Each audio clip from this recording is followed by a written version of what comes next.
Okay, welcome everybody. I hope you can hear and see us all on the YouTube channel. If not, if you're on Zoom, welcome. And today we have a very good guest. But first, we are focused on the kingdom.org Restoration Fellowship. To find out more about who we are, you can go here and go to our beliefs. So we are what traditionally, historically is known as Biblical Unitarians.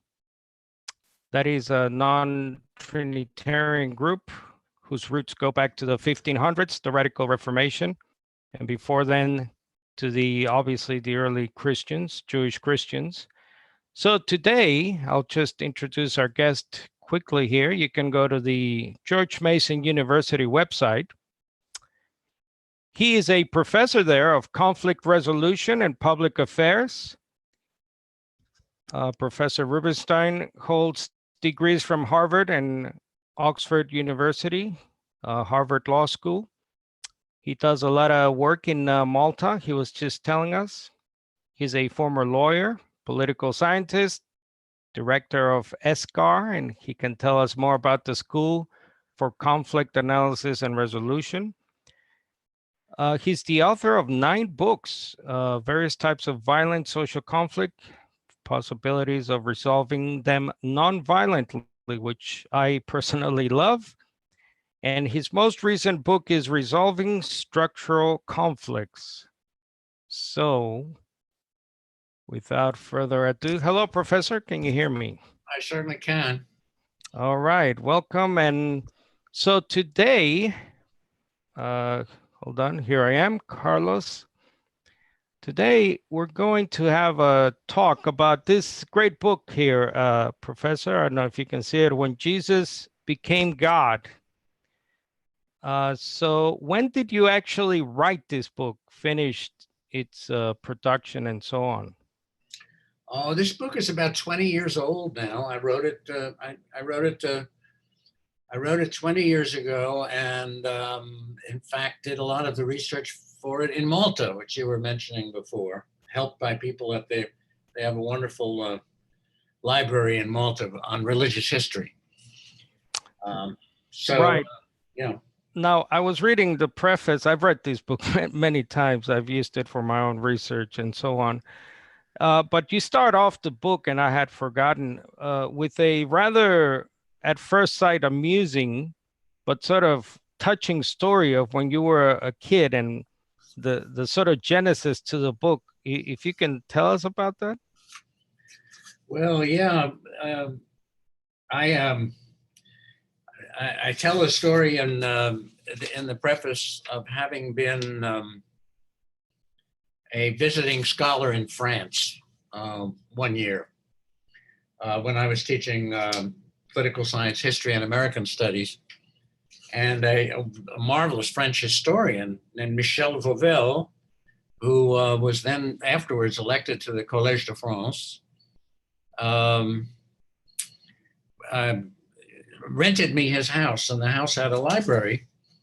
I wasn't sure if I wanted to have the library and pay extra for a lot of books in French. I read French, but not that well. And so while I was exploring his library, I came across books about the Arian controversy, about Athanasius and Arius and the other figures in this 4th century controversy. So I asked Michel Vauvel, what is this about? Because it looks interesting. And Vauvel said, this is the most important ideological controversy maybe in history. Certainly the most interesting one, he said, before Stalin versus Trotsky. So I started to look into it in that library and discovered how intense the conflict was and how violent it was. And then I realized that since I was interested in religious conflict and why it sometimes becomes violent, that this would be an important book for me, an important conflict for me to learn about. And then the more I learned about it, the more interesting it became. because like everybody else, I assumed that there was orthodoxy and heresy,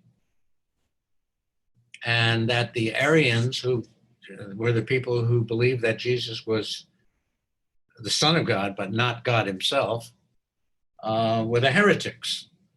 And of course, what I discovered as soon as I started doing this research was that what made the fight so intense was that there was no agreement on what was orthodoxy and what was heresy.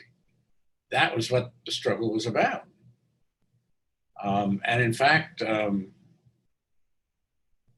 the Arian view was at least as widely followed and as well accepted as the views expressed by Arius's great enemy, the Bishop Athanasius of Alexandria.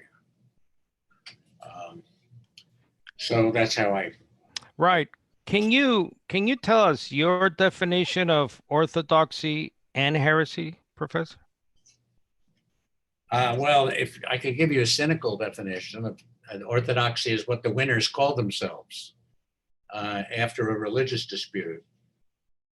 And certainly one of the interesting things about that to me is that if you are studying religion and conflict and religion and violence, one of the things you discover quite quickly is that the most intense and violent conflicts in religious history have generally been within religions, not between them. I mean, we did have the Crusades, which was a inter-religious struggle, and there have been others. But for sheer kind of malicious, intense, no-holds-barred violence, there's almost nothing like the religious wars in Europe, the Protestants and the Catholics. And part of what makes these conflicts so intense is that the struggle is about what's the proper definition of the proper definition of the religion. What does it mean to be a Christian? And of course, on a more material level, it's also about offices and property and social status. When these fights start, if they're intense enough, people are threatened with the loss of their position in the world if they lose the fight. So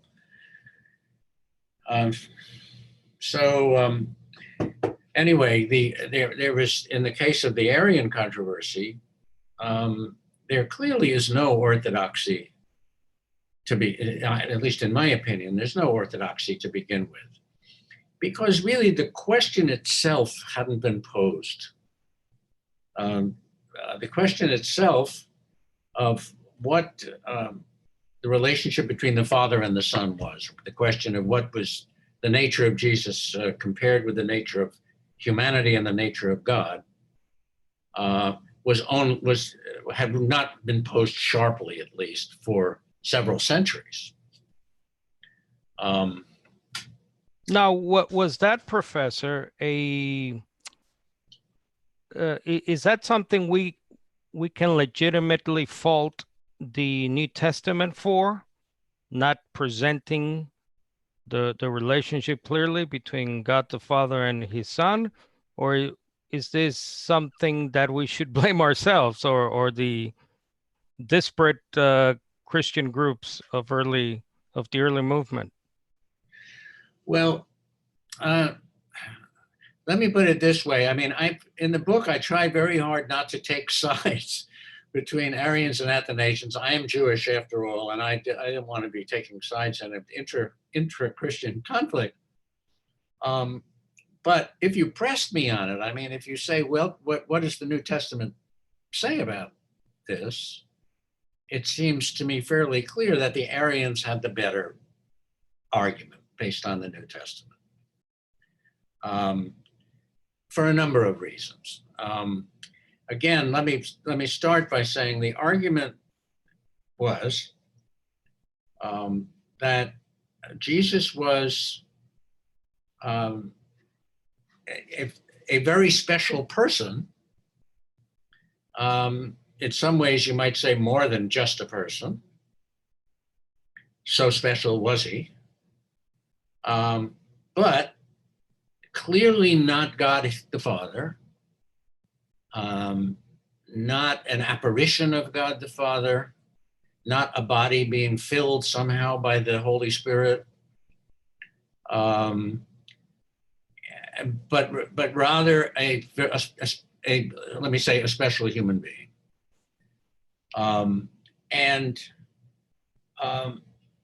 I think one reason the question doesn't arise in the earliest times, I mean, in biblical times, is that the question, in a way, is Jesus also his Father, might have seemed even absurd.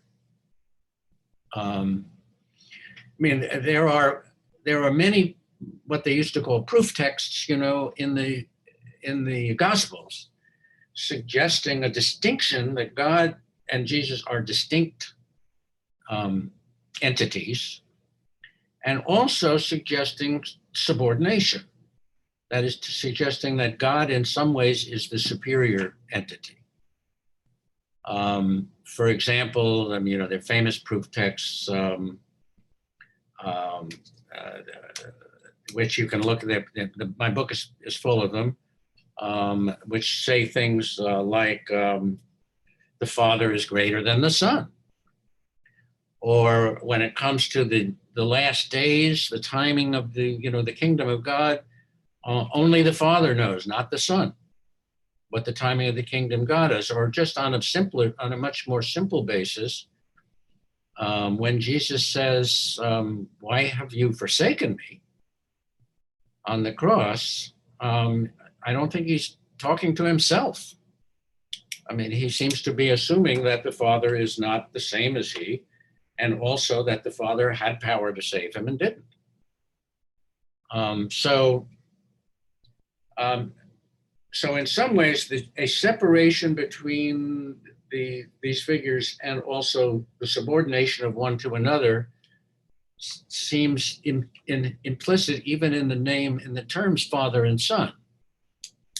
Because recall that the Gospels are written during a long period in the ancient world, which was patriarchal, both in Jewish society and in Roman society.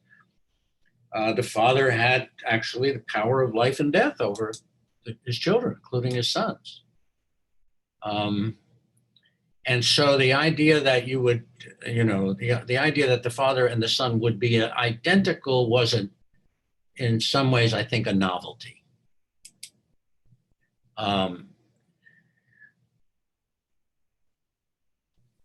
Okay. All right. Yep. Let me.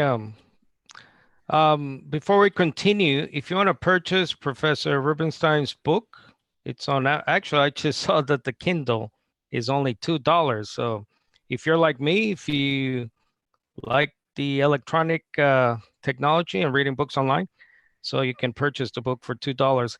Now, the subtitle of the book, Professor, is "The Struggle to Define Christianity During the Last Days of Rome." So let me ask you this. On page 206, you write that what was needed to clear up this confusion was something that the Nicene Creed alone could not supply, a doctrine explaining how God could be one and yet consist of two or three separate entities, and the development of this doctrine could not take place without a new language. So it was necessary to create a new theological vocabulary, the oneness of God, but how to express his multiplicity as well.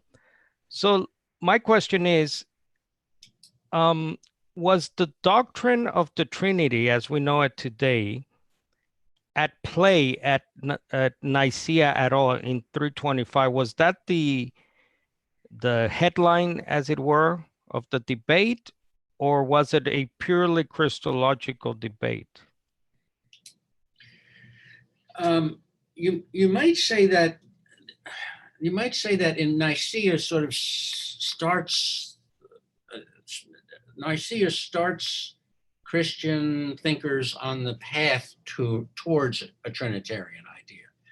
But no, I mean, the Trinitarian idea doesn't really crystallize until the Cappadocian Fathers, who are talked about in that section of the book that you quoted. I'm talking there about Gregory the Great and Gregory of Nyssa and Gregory of Nazianzus, the three great Cappadocian theologians who invented a new language.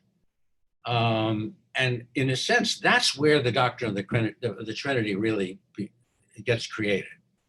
At Nicaea, let me see where I should start. In Nicaea, the question there, what produces Nicaea is a dispute between Athanasius, actually originally Bishop Alexander, and his followers in Alexandria, and the priest Arius, who was also an Alexandrian priest.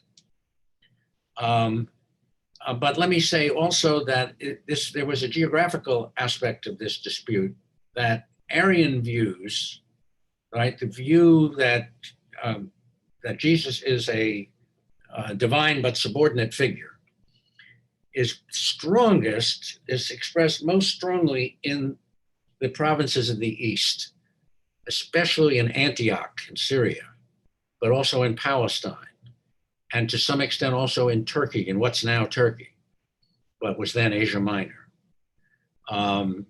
There was a very strong Aryan trend in those, supported by very powerful church people in those provinces, whereas the Athanasian view was more strongly expressed in Alexandria and in the West and in Europe, which was kind of a backward area at this point, with the Balkans in some ways holding the balance of power between the two schools.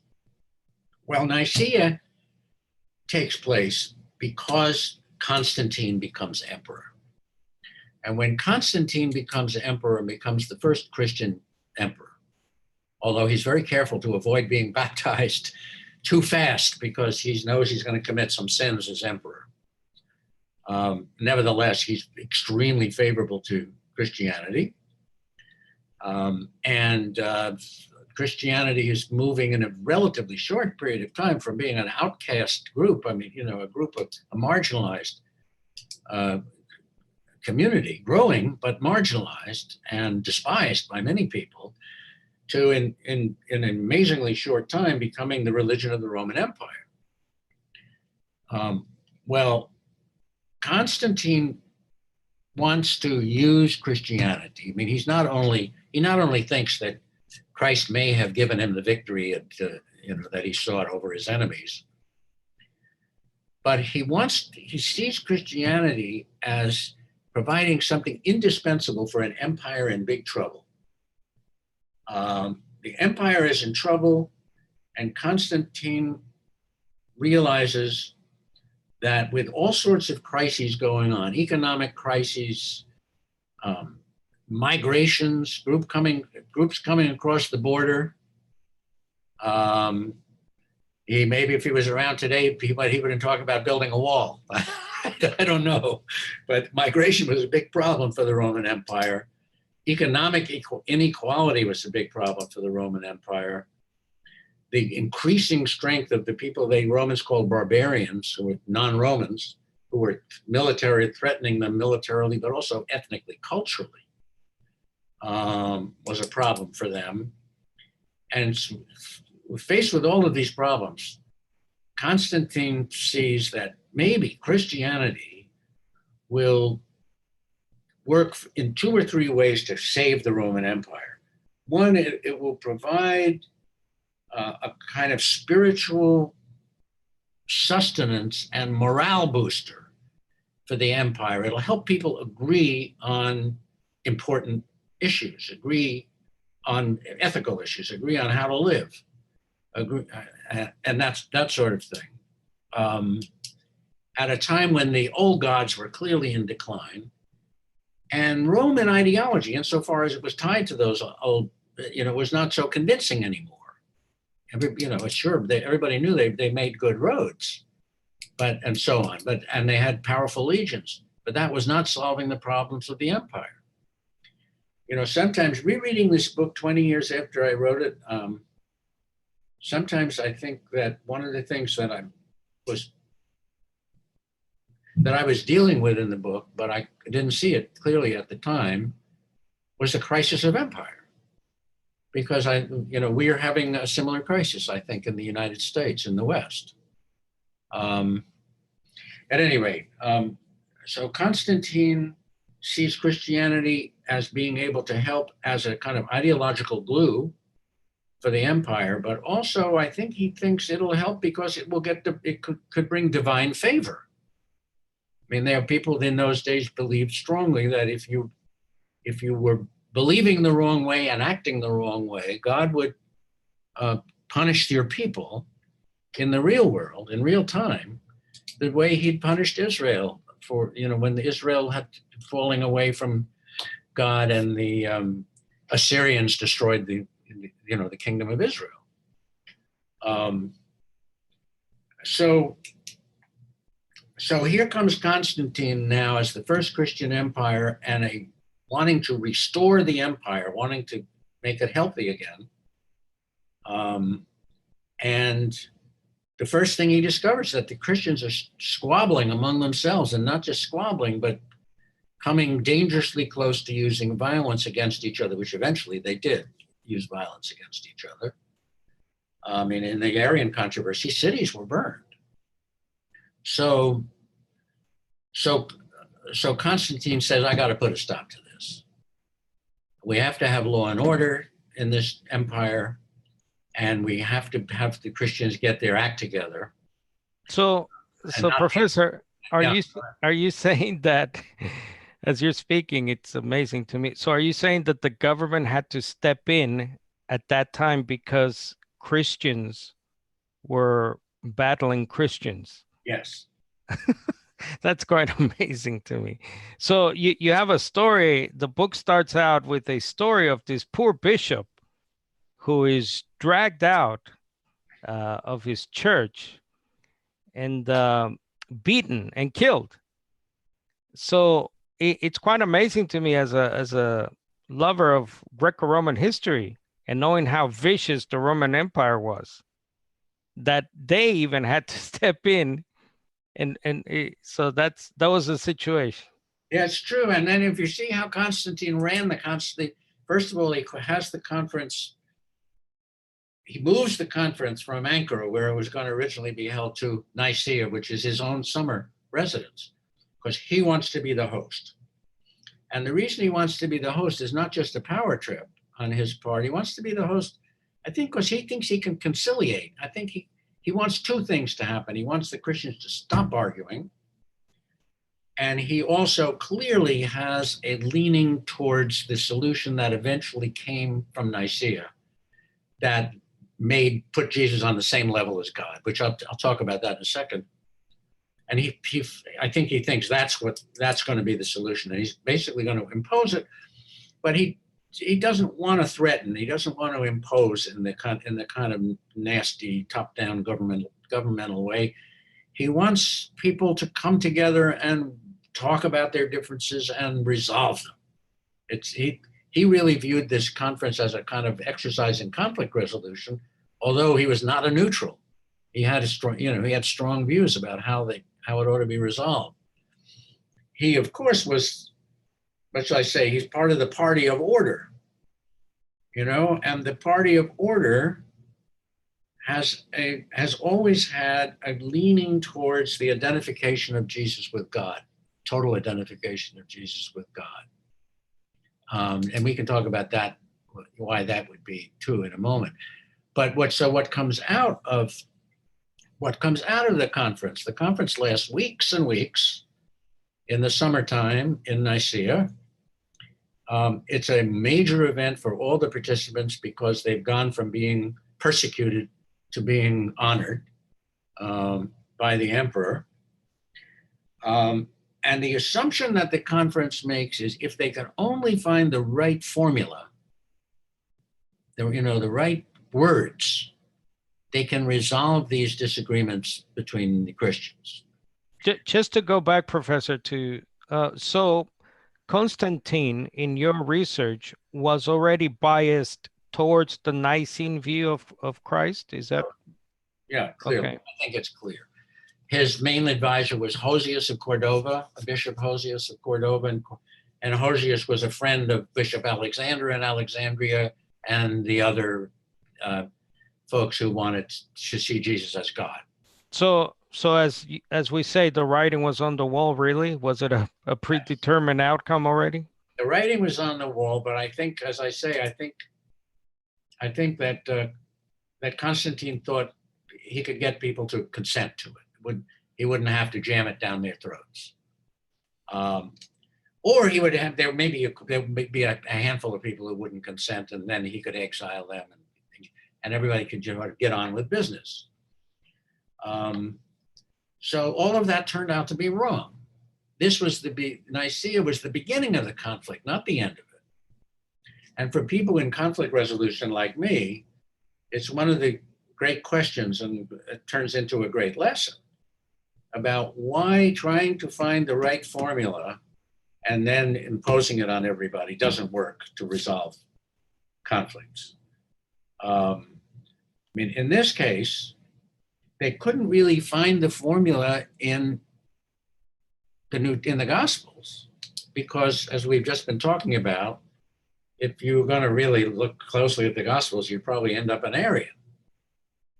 And they couldn't find the formula in anywhere else. There was nothing in Hebrew, but there was Greek philosophy, which in some ways had made a specialty of dealing with issues like this, dealing with issues with questions like, when are things essentially the same, and when are they different, and how can we talk about those sort of philosophical issues?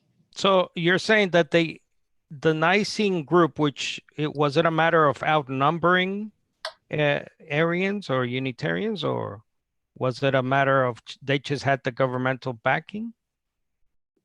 Well, it's it's sort of hard to say. It's really hard to say, because the council was called ecumenical, but there was hardly anybody there from the West. They were all from the Greek-speaking eastern half of the Roman Empire, which was where most of the action was anyway, and most of the thinking was, and most of the trade was, and so on.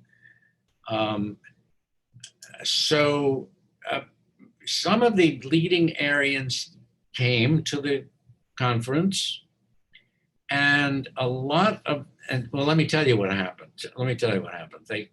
It's hard to count. It's hard to count heads,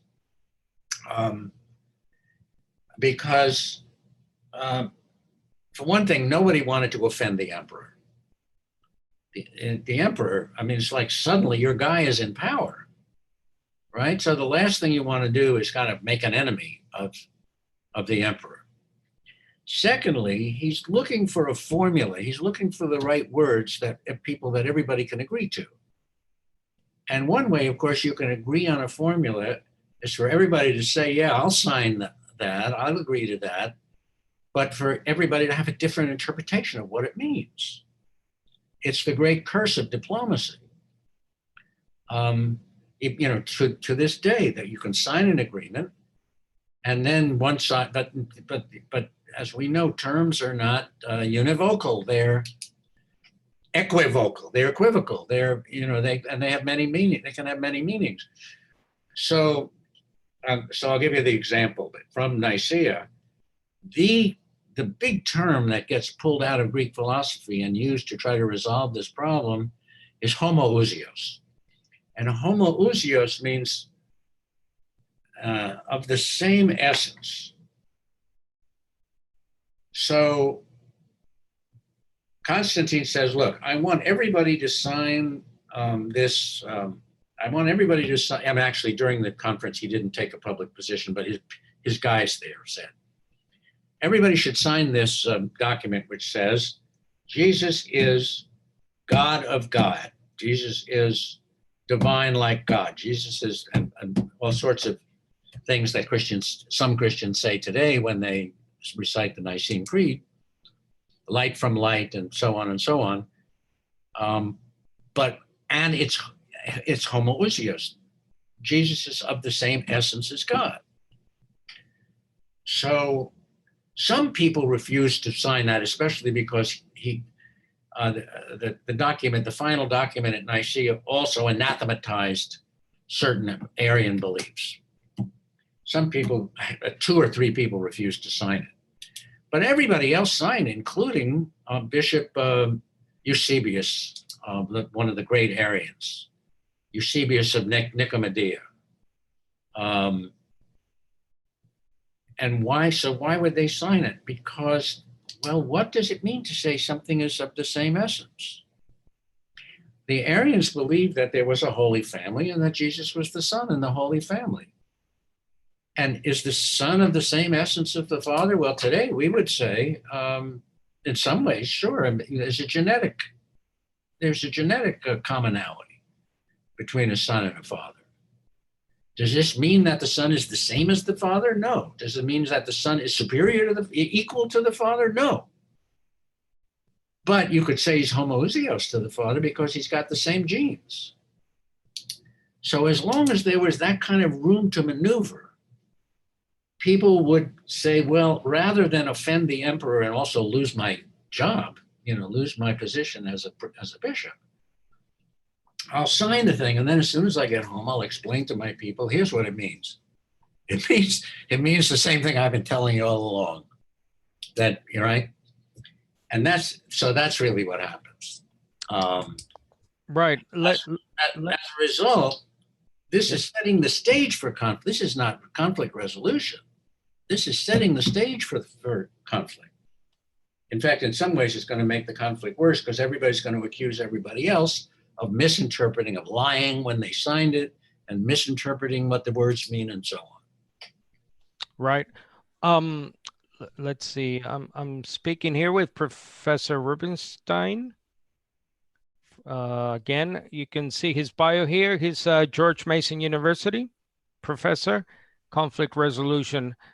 Let me ask you, Professor, to go back to the reason I asked you the question initially is because people in the pews, as we say, church people, are taught that Nicaea is the birthplace of this doctrine of the Trinity, this 3-in-1 God. But obviously that was not the case. It was a purely Christological issue. Yes. You're detailing here. So why, just your personal opinion, why is it that Orthodoxy, quote unquote, continues to peddle that, continues to teach that to its adherents, that this doctrine goes back to 325? So that's one question. And related to that, a question from one of our viewers: was it finalized then in 381 at the Council of Constantinople? Well, yes and no. I mean, that the principle that there was a Trinity, yes, gets finalized and it gets the Emperor Theodosius says either believe this or you're in big trouble.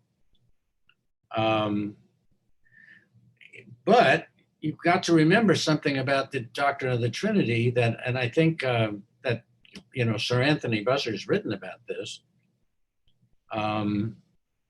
That it's one thing to say it, and it's another thing to know what it means, and it's another thing to use it, to apply it. It's the doctrine of the Trinity turned out to be the third rail for Christian thinkers all through the Middle Ages. And I wrote another book about the Aristotelian revolution in the Middle Ages, Aristotle and the Church. It's called Aristotle's Children. And in that book, I talk about Peter Abelard. And Peter Abelard was tried for heresy, probably the most brilliant thinker of his time, probably, was tried for heresy and because he tried to explain the Trinity. And trying to explain the Trinity is almost always going to get you in trouble. So the Trinity was, the doctrine of the Trinity wasn't dealt with, among other things, because it was the Father and the Son that were being talked about at Nicaea. And really the only thing Nicaea had to say about them was homoousios. So there were all sorts of issues that even looking at just father-son issues that don't get talked about at Nicaea. Because we have to remember that all of these activities that we're talking about now take place in the 4th century, but in the 5th century, the conflict, if anything, gets worse. I mean, the Trinitarian issue is settled, but all sorts of questions are then produced. If Jesus is God, does he have a human nature or a divine nature, or somehow both? And that sort of issue rips the church apart in the 5th century. In fact, and even into the 6th century.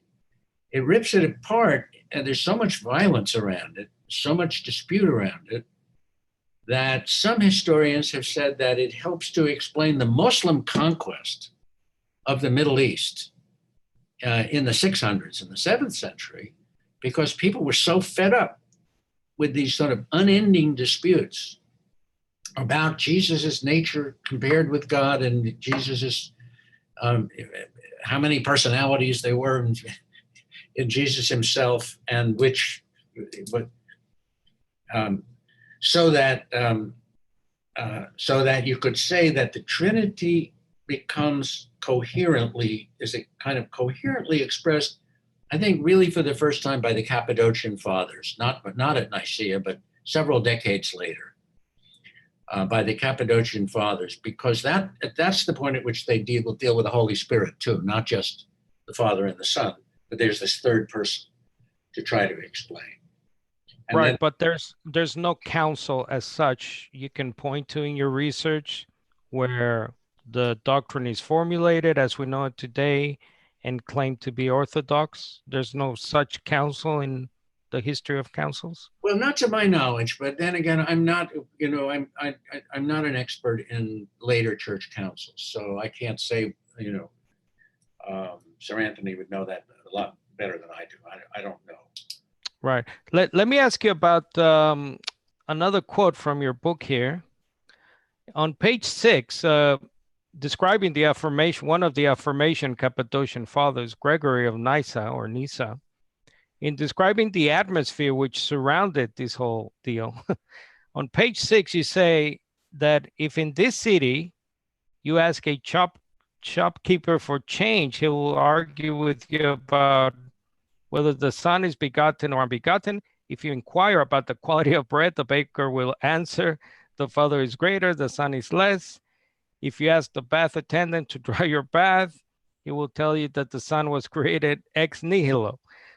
Why is this missing today, in your opinion? Why is this,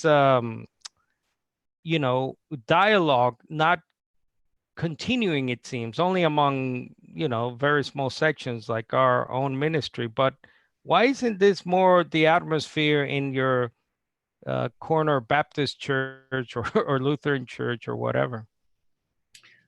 Well, you might ask the same sort of question about why, say, people today, working people today, who used to get together, let's say in the 30s, and they would talk about what's the relationship between social classes and what should the relationship of workers to owners and small business and so forth be. And what are the different answers that people, and if you have a discussion like that in almost any big American city or European city in the 20s or 30s, and you would have people saying, but I'm a socialist, but I'm not, but the anarchists are right. It's a period, there are times in history when ordinary people, common people, like the shopkeeper, the bath attendant, and so forth, in Gregory of Nyssa's quote, get involved in talking about serious issues of politics and religion and principle. And very often there are times, those are times when society is visibly changing and when people have the feeling that it matters, what they think matters. And that they have to actually have a chance to have their ideas count and their ideas be enacted. And then there are other periods when the whole system operates to keep people passive and quiet and we give the orders and you take them. So if you think about the first few centuries in the Greek-speaking part of the Roman Empire, I think you have a society in which Christianity has spread and become powerful to begin with because ordinary people were involved. The appeal was made to them. Stop worshiping these Roman gods that aren't gods at all. Start thinking about the one God and start thinking about what it means to be a monotheist. And how you would, and start thinking about your code of behavior compared with the way people are behaving and going to the gladiatorial fights or doing whatever else they're doing in Roman Empire. How do you want to live? The appeal was to the people. And it was not accompanied by any kind of democratic theorizing. I'm not saying this was democratic in the modern, formal modern sense. But it was democratic in the sense that these are the people who are going to make the decision. What was the religion of the Roman Empire going to be? So what corrupts that, or where that kind of stops happening, people stop talking about important things, is partly when a system gets erected that's hierarchical and everybody is taught to respect the authorities or else beware, because the authorities will punish you. And degrees of authority are created and degrees of authority are recognized.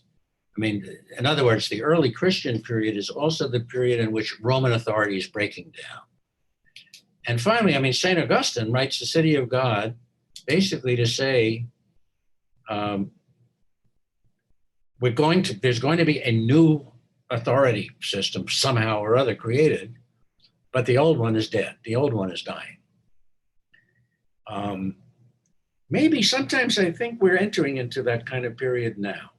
That is to say, there's a sense out there that the old norms aren't holding anymore. The old socio-political norms, especially, aren't holding.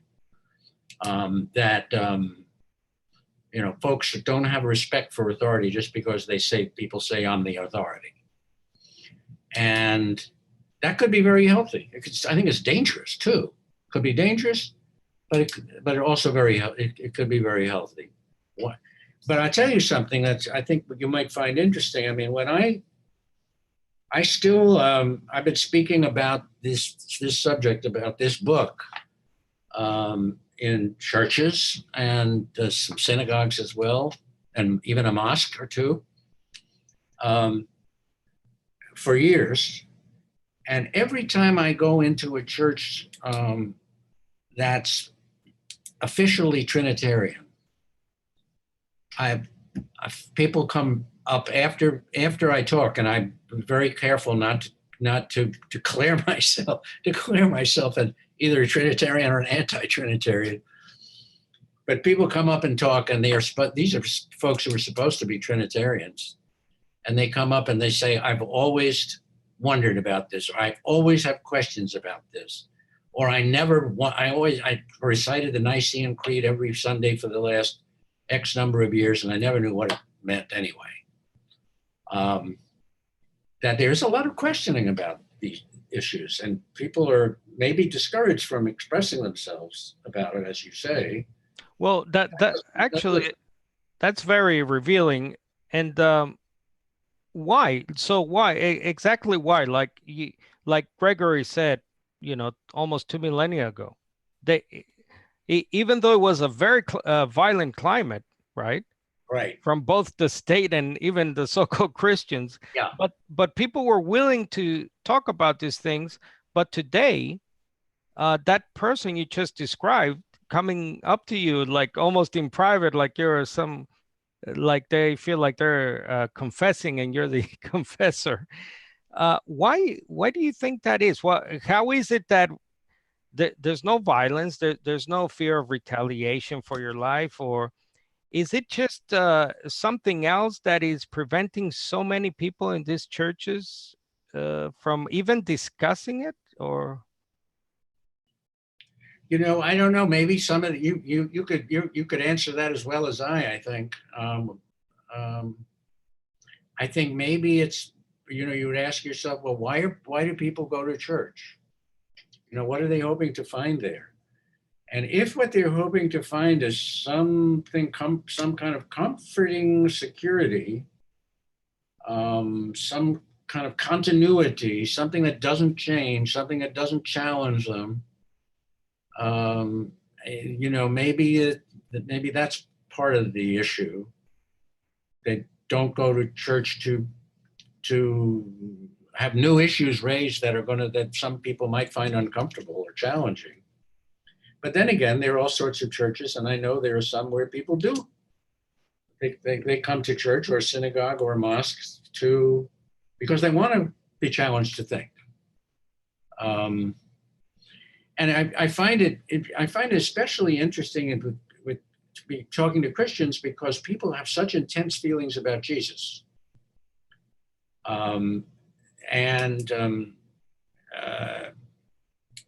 And so this is not a question that, they want to have a personal relationship, and they want to see Jesus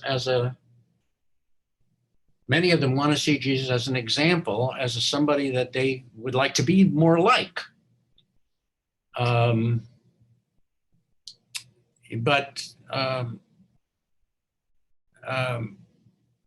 So it's not a question that just goes away. It's there, right, that's a good segue, Professor, to this quote on page 40 that you ask.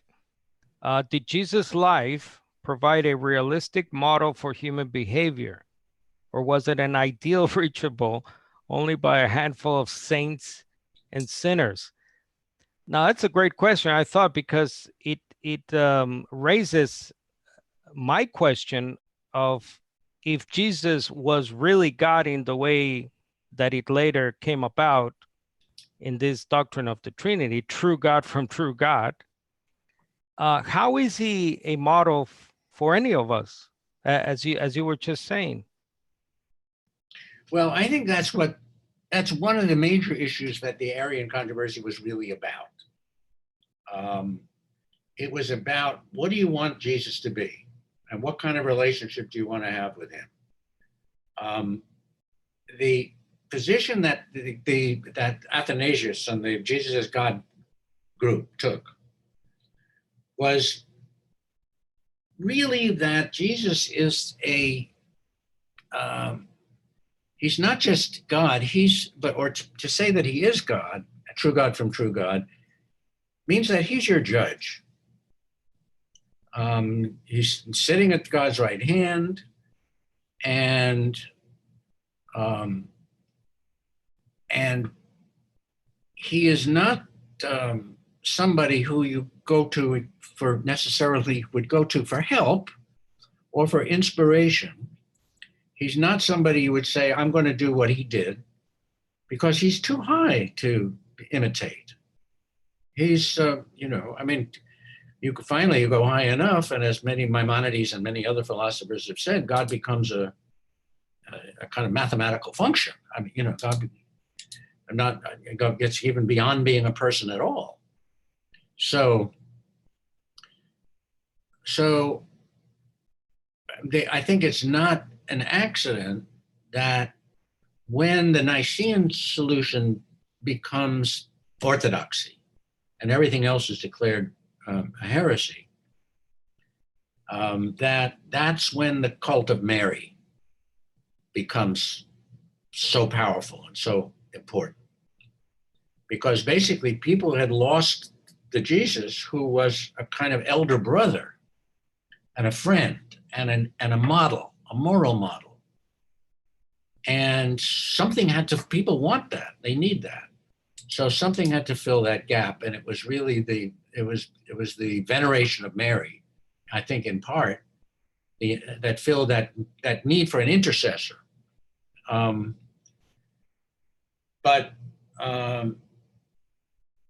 the question that's so interesting about Jesus as like who he was, is that the more you talk about him as being God, the more you remove him from kind of ordinary life. And the idea that he was a human who transcended himself, who became transformed, in a sense, you might even say became divine by changing himself. I mean, by conquering temptation. I mean, he goes in the desert and he's tempted, and he conquers temptation. And the Aryans asked, would God have been tempted? Would God himself, could God the Father have been tempted? So on the one hand, I mean, we have I'm getting into matters that you probably are more expert in than I am, but and you have the doctrine of his moral perfection, of Jesus' moral perfection on the one hand, but you also have the model of a human being who radically improves himself, changes himself. So this became part of the inspiration for the original monastic movement, for monks like Anthony, the Egyptian monk who went into the desert and conquered sexual desire and all kinds of stuff, changed it, in effect changed his personality. And there's a very interesting competition for him, that's part of the Arian controversy. The Aryans always thought he was one of theirs because he transformed himself by using Jesus really as a model, not by seeing Jesus as somewhere in heaven too high to reach. So Athanasius, the Orthodox, the would-be Orthodox Bishop of Alexandria, went out and sent his people out in the desert, said, bring Antony in here. We want to basically sign him up before anybody else does. So Athanasius wrote the life of St. Anthony and claimed him for his version of Orthodoxy. But actually at the time, a lot of the monks were Aryans. So this is a good segue. I'm sorry. Sorry, this is a good segue. We're almost at the hour mark. I'll just say to my audience, and thanks everyone, we got at least 10 people on the Zoom. So if you have any questions, you can type them in. If you want to interact with the professor, you can raise the little hand button. There should be a little hand on your screen there.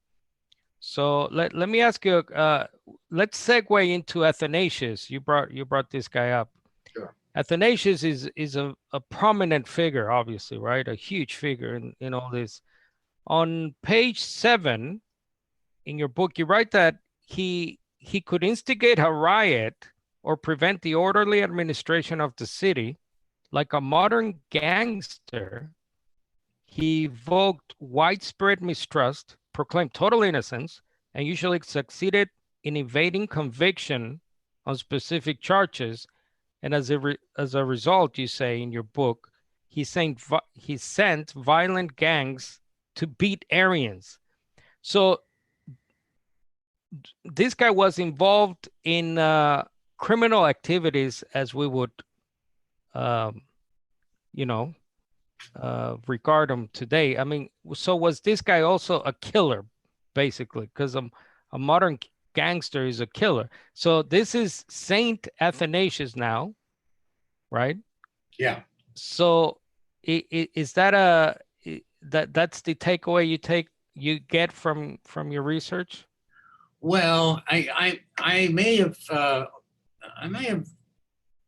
yeah, basically yeah, I may have I used some pretty strong language there, but the thing is, if you're going to, we can call him a criminal. I mean, his enemies thought he was a criminal. He was, in fact, accused of murder and even found guilty of murder by one church council, an Arian-dominated church council, to be sure. But I think it's important. What's important to point out, because I don't want to be self-righteous about this, I think it's important to point out that what we're really talking about is a kind of a merger of church and state at a time when the state, as you know from your own studies, was particularly brutal. And when I say state, I don't mean just Rome, the Roman Empire in Rome. I mean the ruling authorities, ruling classes in city after city after city. This was a really exciting society, a society with a lot of literate people, a society with a lot of tradespeople, society with people, as I said before, who weren't afraid to argue about important things, but it was also a violent society. And if you sort of want to think about a parallel, you could think about Italy in the days of the Medici, where you have another city-state culture, a civilization. What's his name? Peter Brown at Princeton called it an archipelago of cities, small cities, with authority very dispersed. A lot of tough people trying to make a living or trying to stop their enemies from making a living or trying to, where not many inhibitions against especially when you have a church dedicated originally to peace and so forth, but becoming part of the state, which in the state's dedicated to war. Then you have a situation in which a figure like Athanasius, a bishop of Alexandria, and remember, we're talking about an era where the Pope wasn't just the Bishop of Rome. The bishops of Alexandria and Constantinople and Antioch and Rome, all four, were called Papa by their followers.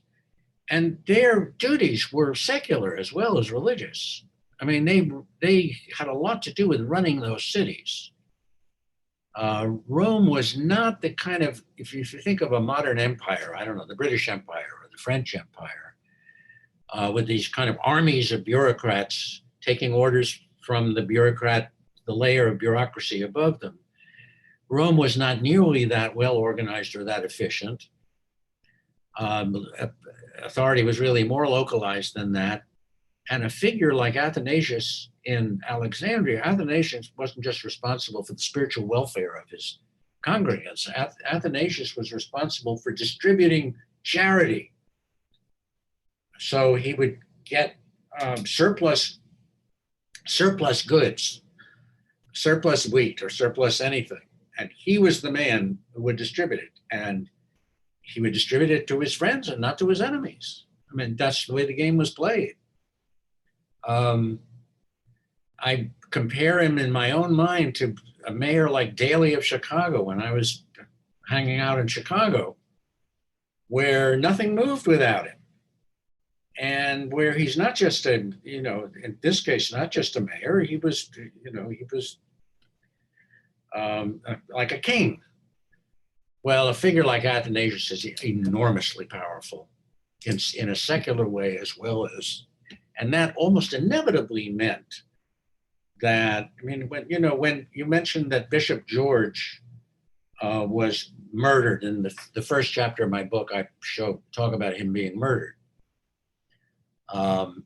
Because his patron, who was the Emperor Constantius, an Aryan emperor, died.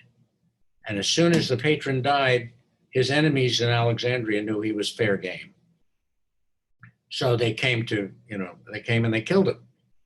Well, as soon as he was dead, Athanasius came back to the city and became Bishop of Alexandria again. So you could ask, did he object to Bishop George getting murdered? If so, there's no record of it.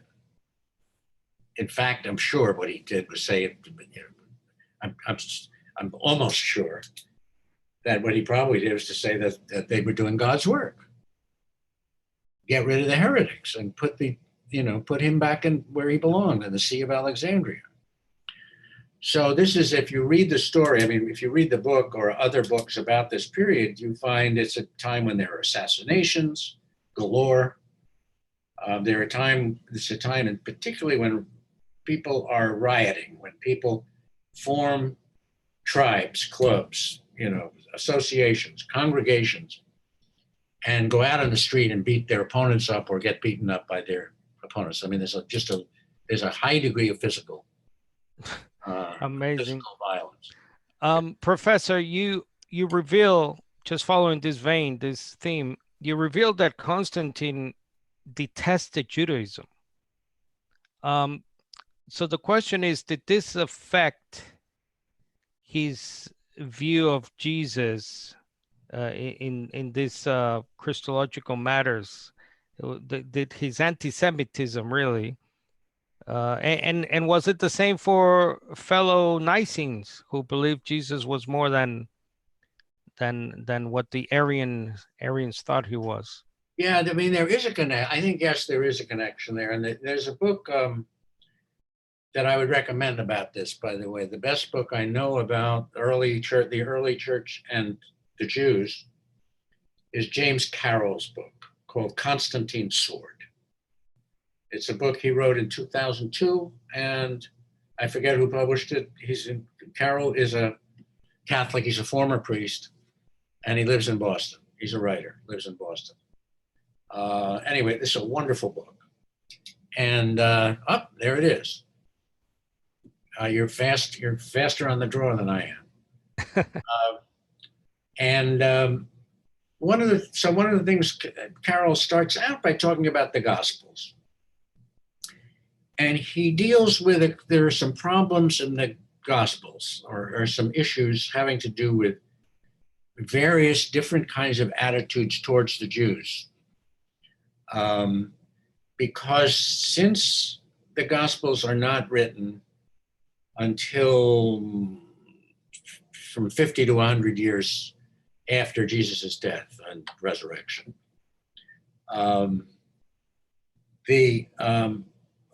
and the temple in Jerusalem is destroyed in 70 AD.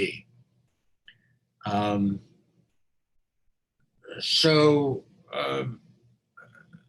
the question then is, and Paul has already discovered that he's doing much better converting people to Christianity who are Greeks or Greco-Romans than among the Jews. Some Jews have come over, but not as many as had been hoped would come over.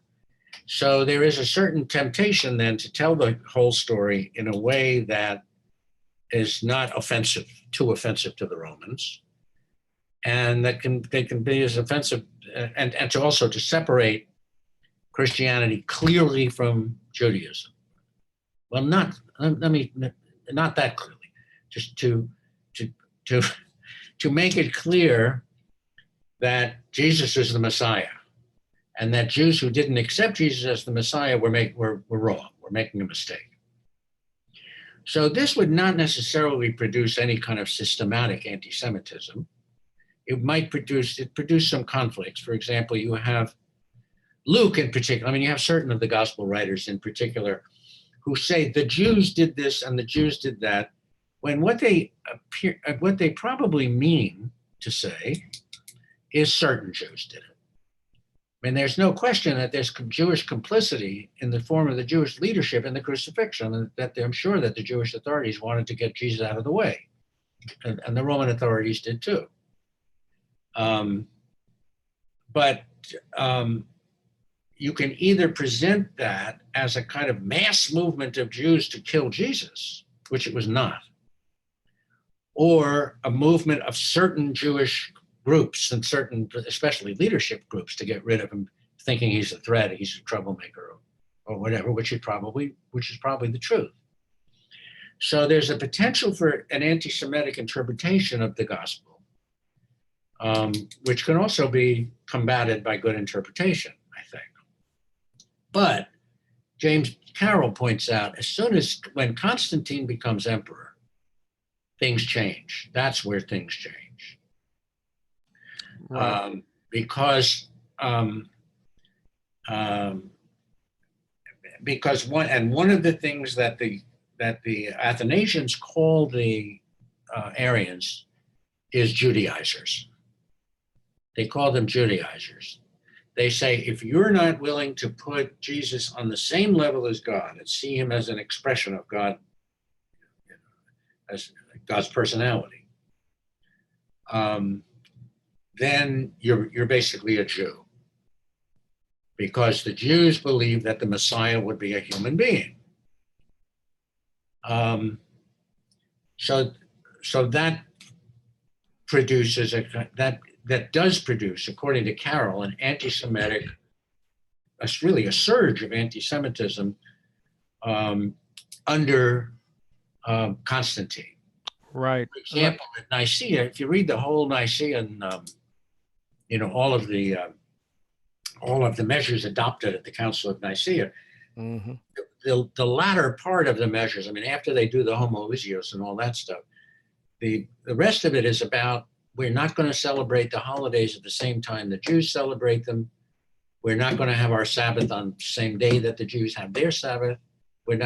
And lots of steps taken to separate Christians from Jews. Right, to totally create the two groups. I'll just bring in Sir Anthony here for a question, Professor. Are you there, Sir Anthony? Yes, I found that totally fascinating. It's ground with which we are familiar too, from a slightly different angle. The anti-Semitism is clear today because we Unitarians, at worst are cursed as hopeless infidels. I think you'll appreciate this point and probably agree with it. The state is a huge blessing for us now, isn't it? Because the law would be at the door to defend me, whereas John Biddle died in prison for saying exactly what we're saying. Isn't that amazing? So some things have got better. Maybe you resolved that conflict. I don't know if you did. No, I think that's a very interesting point. Yeah, that's an important point. It's enormous freedom with the internet. We can talk to people, and we do all over the world. May I just make this comment, which is so interesting about the group mindthink, to use Tucker Carlson's expression. The Jehovah's Witnesses are a model of how we shouldn't be. I have a lady in my class whose friend died trying to bear a child, and the baby died because they wouldn't have a blood transfusion. Yeah. I mean, talk about the watchtower control over what they think. Isn't that astonishing in terms of bad procedure? Yes. Yeah. Awful. Yeah. So I loved everything you said. I mean, it's always good to hear somebody else rehearse these points so well from your historical point of view. What else can one say? Keep up the good work. What I was going to ask you, if I might ask you, what conflicts do you feel you really have helped to resolve in some very clear way? That's a good question. In the conflict resolution field,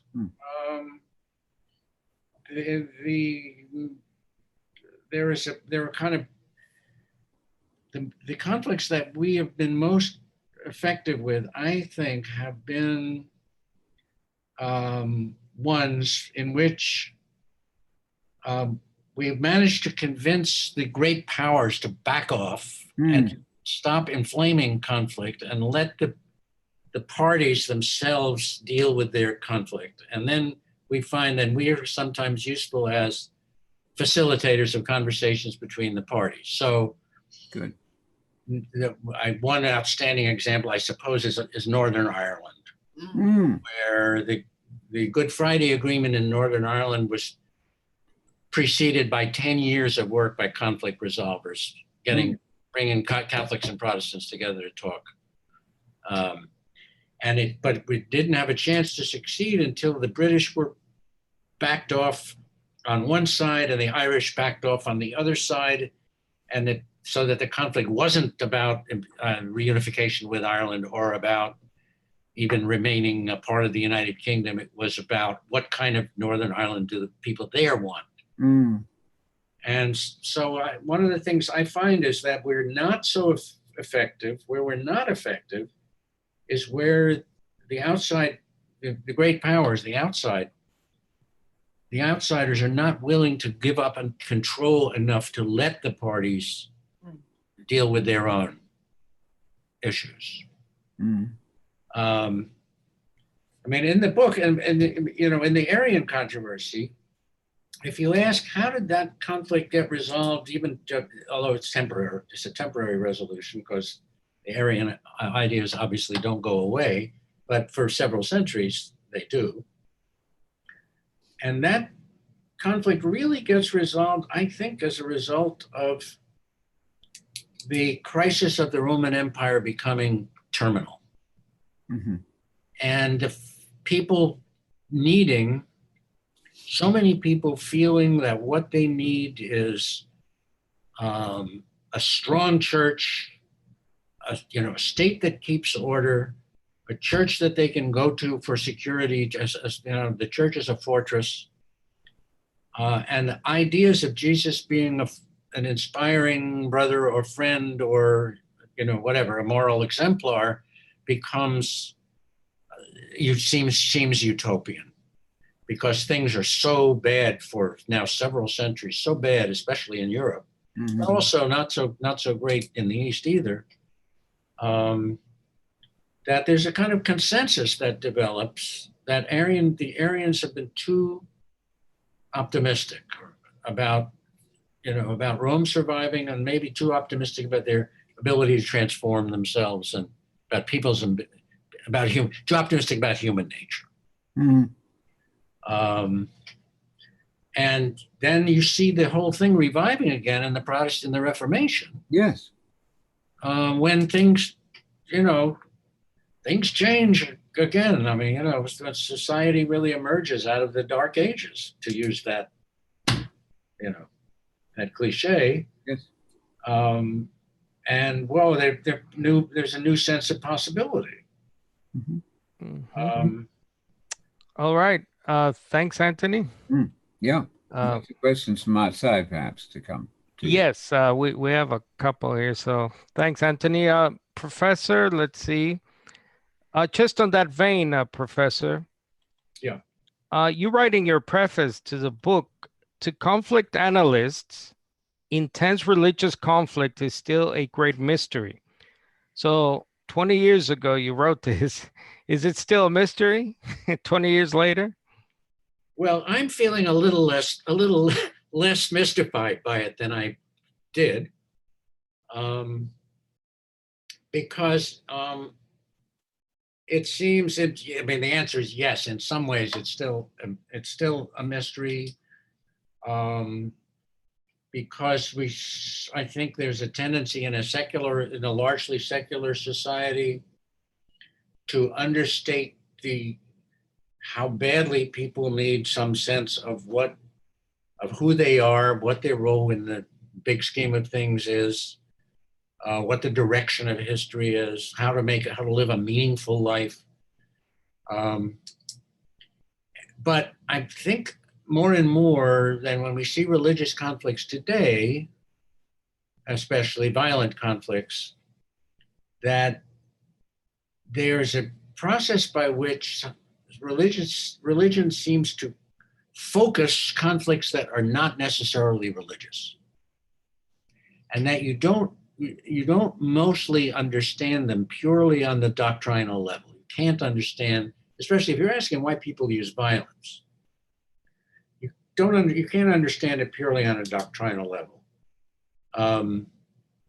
During the Arian controversy, the Aryans were at one point simply pleading for tolerance. I mean, they were saying, look, we can disagree about this without necessarily jailing anybody or killing anybody. And in time, we'll see which view, people accept. And that was, and that was rejected. And part of the reason it was rejected was because the religious conflict was seen as immediately linked with Rome versus Rome's enemies and issues of class struggle and geographical struggle in the empire. Well, if you talk about religious violence today, and you take a case like Iran, for example, where the Iranian Revolution was a religious revolution, Shiite-inspired revolution.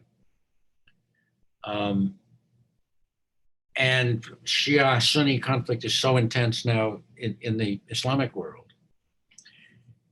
Well, I don't think it's possible to understand that conflict at all without realizing that these are folks living in an area formerly colonized, formerly subject to intense foreign domination, where the foreigners, in fact, have played the role, a kind of divide and conquer role.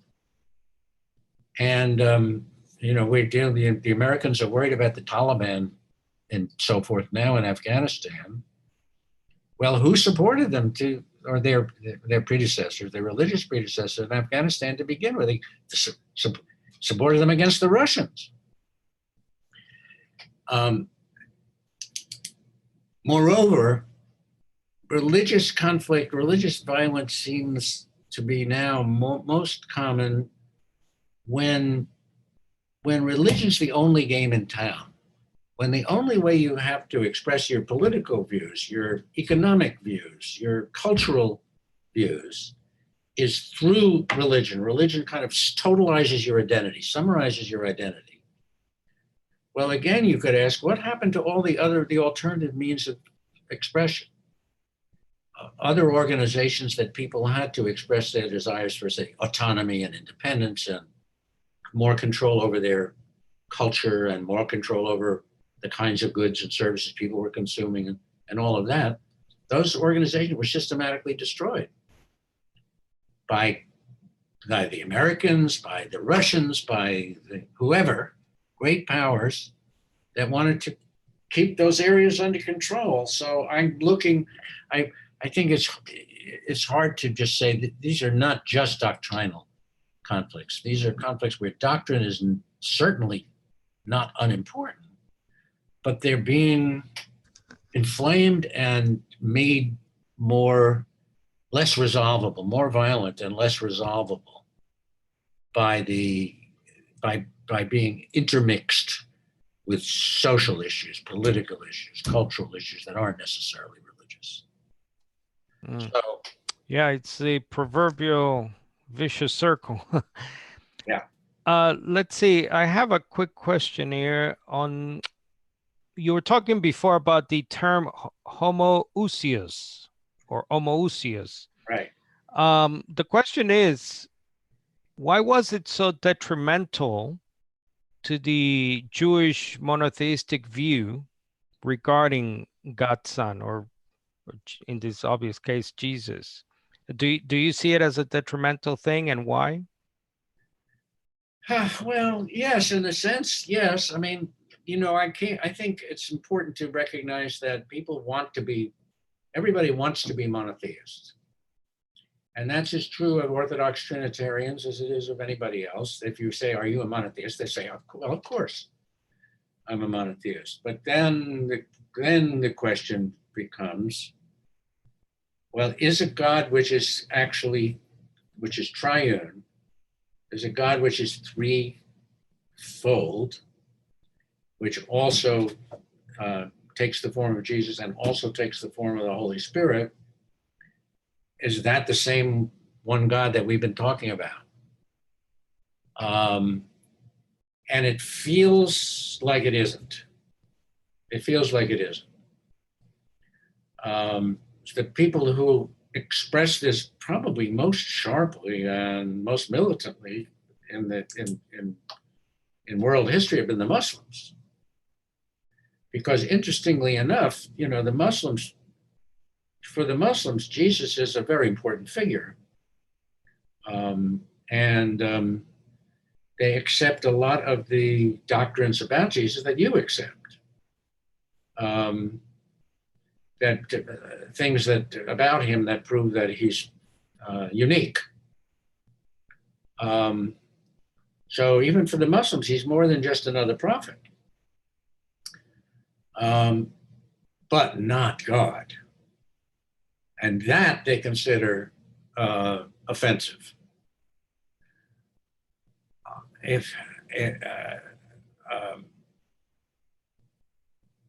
Well, that's, so I think there is a difference. I mean, I think that when I say at one point in the book, that when Jesus becomes God, it works the other way around too. God becomes Jesus. And so is the God you're worshiping, can you worship God without worshiping Jesus? And this, I have to say, there is a connection there with anti-Semitism, but other anti-Orthodox Christian movements. And I remember it from my childhood, where I lived in a Catholic neighborhood. It's a mixed neighborhood, but a lot of my friends were Catholic, Italian Catholic kids. And they would they liked me and I liked them. So this was not personal. But they would ask me quite seriously, but how can you not believe in Jesus? Don't you believe in God? And they were shocked, and thought it was really weird that I could not worship Jesus. And to them, that meant I was, the Romans called the Christians atheists, meaning that they weren't worshipers of the Greco-Roman pantheon, So that, in a sense, I think that's what my Catholic friends were telling me. You're an atheist. Because you can't if you don't recognize Jesus, you don't recognize God. Yeah, that's quite interesting. I was listening to Tovia Singer, a noted rabbi, and he was saying that his experience is that people today can question God, whether even God exists in churches. But if you question the Trinity, they'll kick you out. So they'll sit down with you if you're a pew person who's starting to question God in general, but not if you start to question the Trinity. Just a follow-up on what you're saying, Professor. On page 8, you write that to many skeptics, the new theology's most troubling feature was that in redefining the relationship of the Father to the Son, it altered the Christian understanding of God. Doctrinally, this is the point at which Christianity breaks decisively with its parent faith and with other forms of monotheism that, insofar as they use family metaphors, consider God a father and persons created in his image, sons and daughters. So my question is you talked about everyone says they're monotheists. They believe in one God. Christians do this. So is the monotheism of Orthodox Christianity the monotheism of the New Testament, in your view? No. No. I mean, no, I think not. I think that the New Testament is still, a strictly monotheistic document. There's very little in it that would suggest a kind of an equation of Jesus with God. There are some things, but they're small, few in number. There was also, I have to say that Sir Anthony mentioned this earlier in the conversation, and I think it's so true that somehow in turning Jesus into God himself, one of the things that gets lost in that transition is Jesus' Jewishness. Right? The fact that he was himself a strict monotheist, and living in a society of monotheists, that after all was the chief difference between Jews and pagans, or people what they called pagans, but people who followed the Roman religion. Even among the pagans, there was a movement at the time to worship a high god.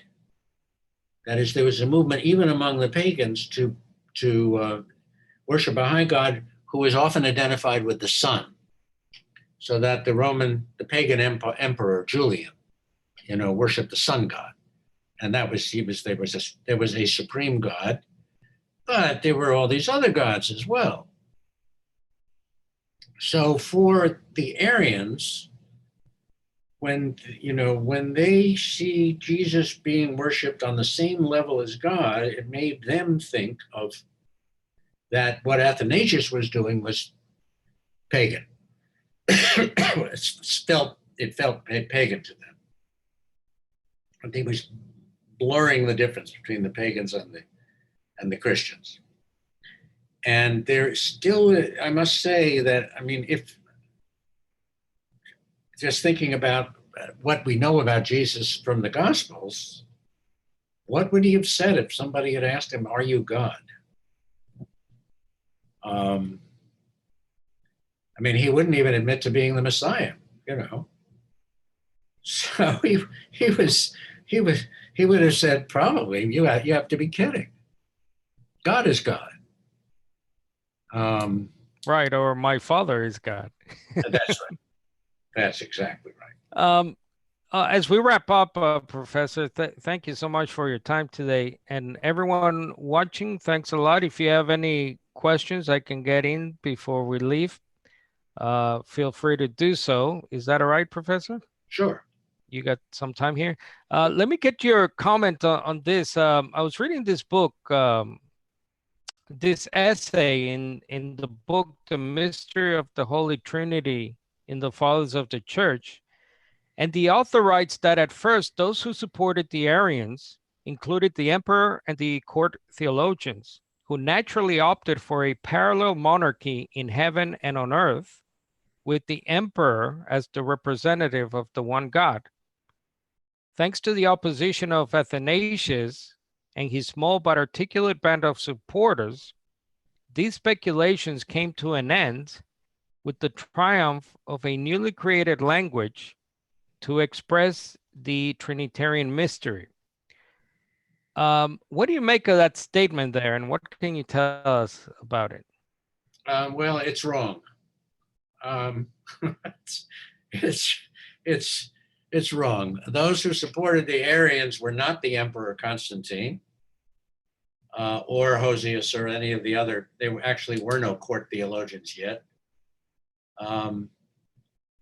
And so, what happens after the Arian controversy, as the Arian controversy develops over a period of 60 years, is that you have some emperors who are Arians, like the Emperor Constantius and the emperor who got himself killed in the battle with the Goths,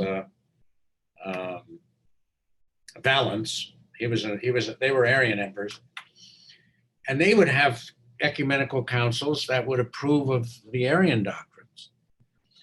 All the other emperors were anti-Arian, and they had ecumenical councils that denounced the Arian doctrines. One reason that this conflict goes on and on and on, as long as it does, is because once you get the state involved in declaring what's the true religion, it depends on who's the state. And the losers never lose. They always have a hope that they'll get an emperor that'll favor them. So there are something like 100 church councils in 60 years dealing with this issue. It's kind of crazy. But this statement that you read is wrong,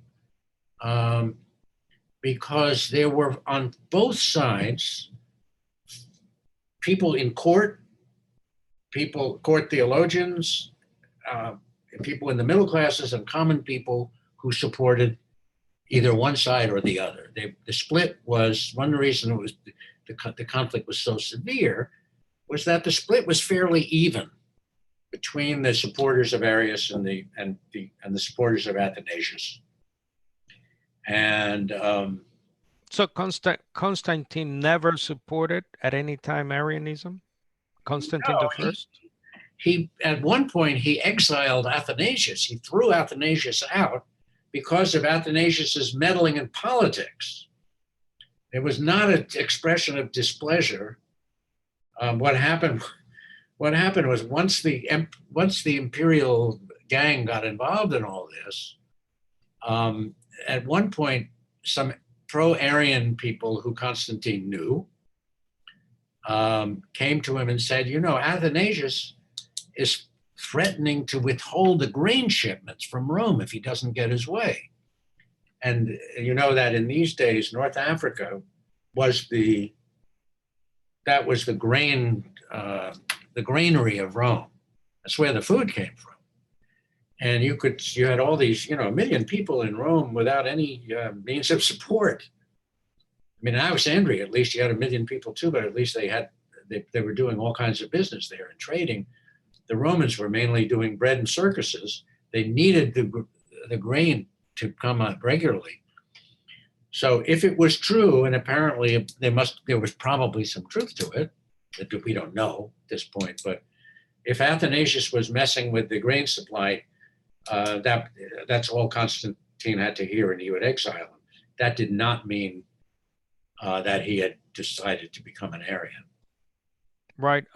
I have read, I believe, you can correct me, that his sons or some of his sons became Arians or Yes. later emperors. His son Constantius became an Arian.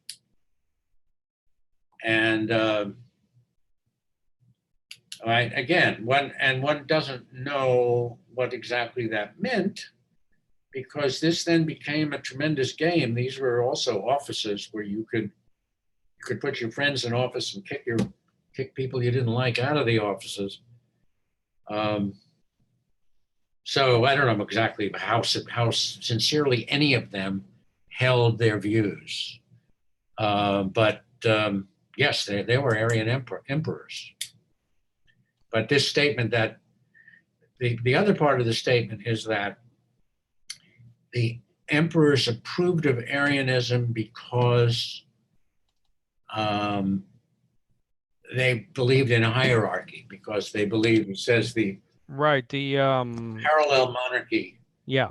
in heaven and on earth, with the emperor as the representative of the one God. Well, actually, the emperor as the representative of the one God is really not an idea that becomes really important, until late in the Byzantine Empire. And then it becomes important in the Byzantine Empire and in Russia after that. But I mean, the emperor is, as an authority, since he is authority, if you follow Paul, he has some divine sanction, but he's not the representative. He's not the representative of the one God. Constantine never claimed that. Constantius never claimed that. None of the emperors claimed that. Not even Theodosius claimed that. And as far as the parallel monarchies on heaven and earth, of course it's true that people thought that the natural way to order human affairs was for there to be superiors and inferiors.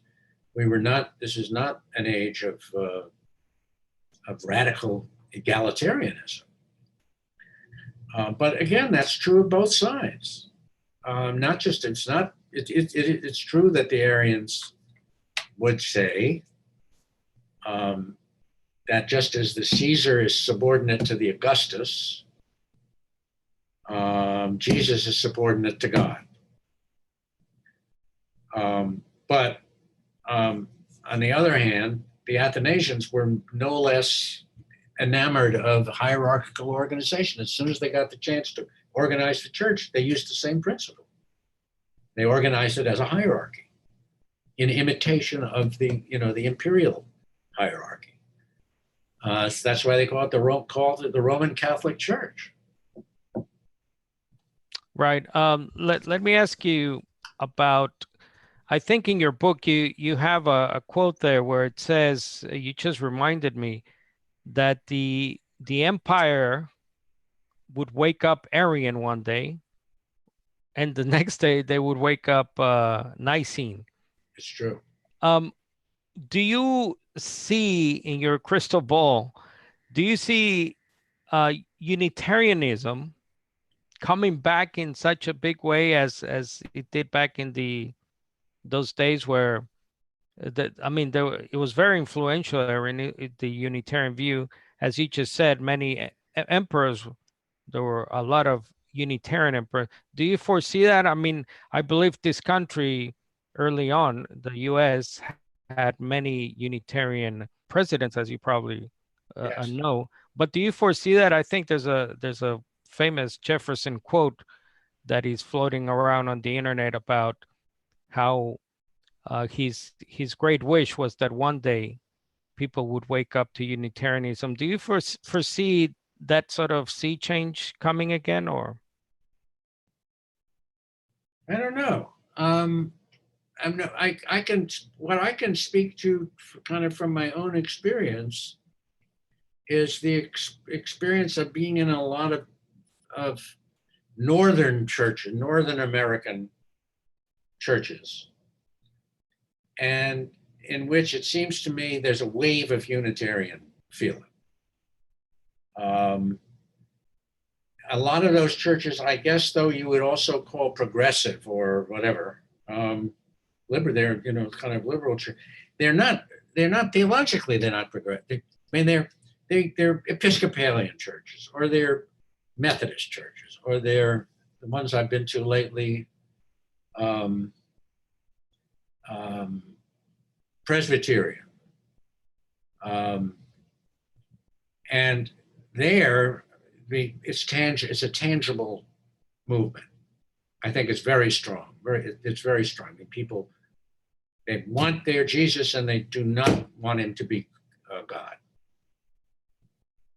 I mean, there's some ambivalence on the part of a lot of people, but I think that's a strong trend. What the trend is outside of the North, you're more familiar with the South than I am, so you could tell me about that.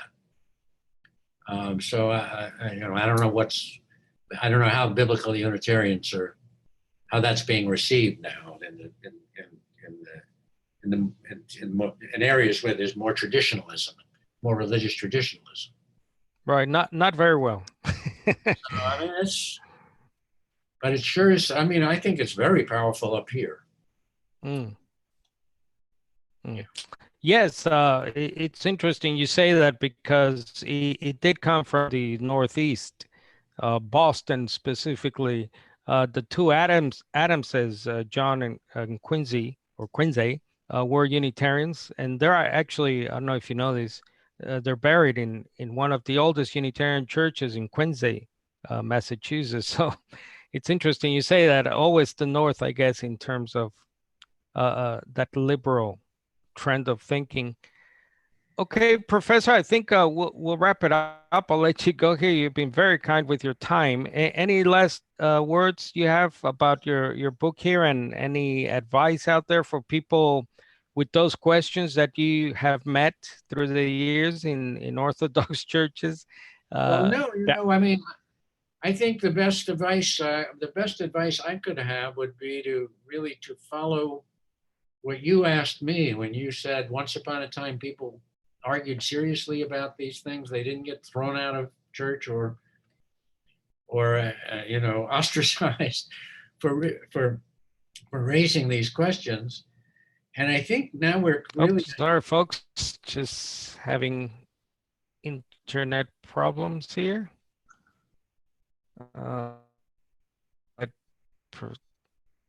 Sorry, go ahead, Professor. You there? Okay, yeah, I'm here. So I know I was just saying. Go ahead. I think the best advice is that these, these questions remain important, and that people are going to disagree about them. They're really worth talking about. And I think we're kind of seeing generally around the country that when we stop talking to each other about things that are important, bad things happen. Then we retreat to our little tribes or our little, the social media that we agree with.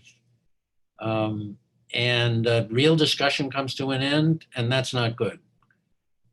So I hope we can go on talking about these things. And I think you folks are doing a great job of raising the important questions.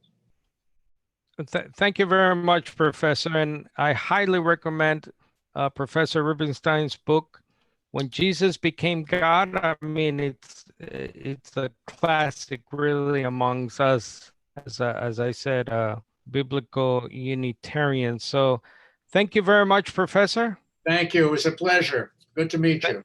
Thank you, sir. Okay.